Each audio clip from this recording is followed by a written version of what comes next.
सांगड़ का breaking news है। अवां शेयर कंदासीं। ज़िले में कोरोना जा 46 केस ज़ाहिर थिया आहिनि। नादरा ऑफिस जा 7 मुलाजिम भी शामिल आहिनि, जिन्हें त 7 मुलाजिम नादरा जा ज़ाहिर थियण खां पोइ नादरा ऑफिस खे मुकम्मल तौर ते सील किया वियो आहे। सांगड़ ज़िले में कोरोना मुतासिरनि जा अंग जेको आहे वधी करे मजबूरी तौर ते 352 थी वियो आहे।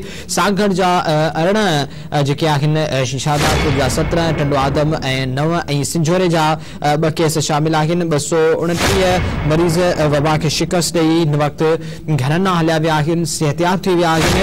इन बाबति वधीक तफ़सील मालूम कंदासीं सां खां दहती टीवी जे रिपोर्टर रशीद मक्सी खां। रशीद, ॿुधाइजो, वधीक 46 केस ज़ाहिर थिया आहिनि, इन हवाले सां वटि छा तफ़सील आहिनि? जी सलीम, ज़िले सांगड़ में कोरोना वायरस तमाम तेजी से फैलजी रही है, पर अफसोस सां सिविल इंतजामिया अबूर निंड में सुतल है। अज ज़िले सांगड़ के अंदर 7 नादरा के मुलाजिम समेत 46 केस ज़ाहिर थिया आहिनि।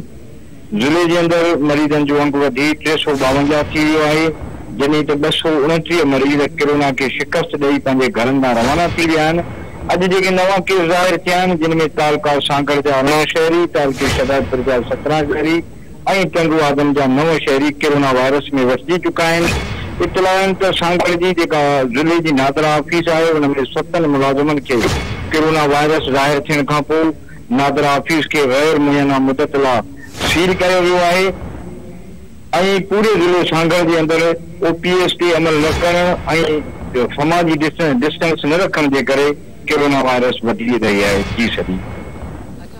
अच्छा रशीद, असांखे गॾो गॾु इहो ॿुधाइजो त 46 मरीज़ अॼु पॉज़िटिव आया आहिनि, जिन मां 7 जेको आहिनि नादरा जा मुलाजिम भी शामिल आहिनि।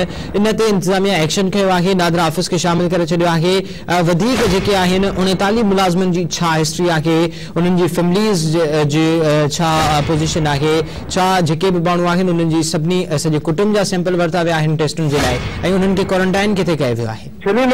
या हिकिड़ी वॾी ॾुखईंदड़ सूरत हाल है कि पूरे डिस्ट्रिक्ट के अंदर किथे भी क्वारंटाइन जो वार्ड ना है, का अस्पताल ना है, उन मरीजन के पंहिंजे घरनि जे अंदर रखियो थो वञे ऐं इहो ॿुधायो थो वञे त पाबंद कयो थो वञे उन जे वारसनि खे त बाबा जेकॾहिं हिन जी वधीक सिहत ख़राब थिए या वधीक तबियत ख़राब थिए त असांखे इतलाह कयो।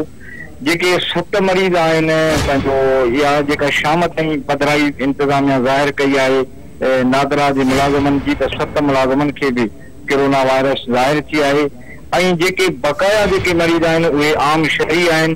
ॿुधण में अचे थो त उनखे किथे बि क्वारंटाइन वार्ड में न रखियो वियो आहे, उन्हनि खे पंहिंजे घरनि मां मोकिलियो वियो आहे। जी, वॾी महिरबानी रशीद मक्सी अवां जी।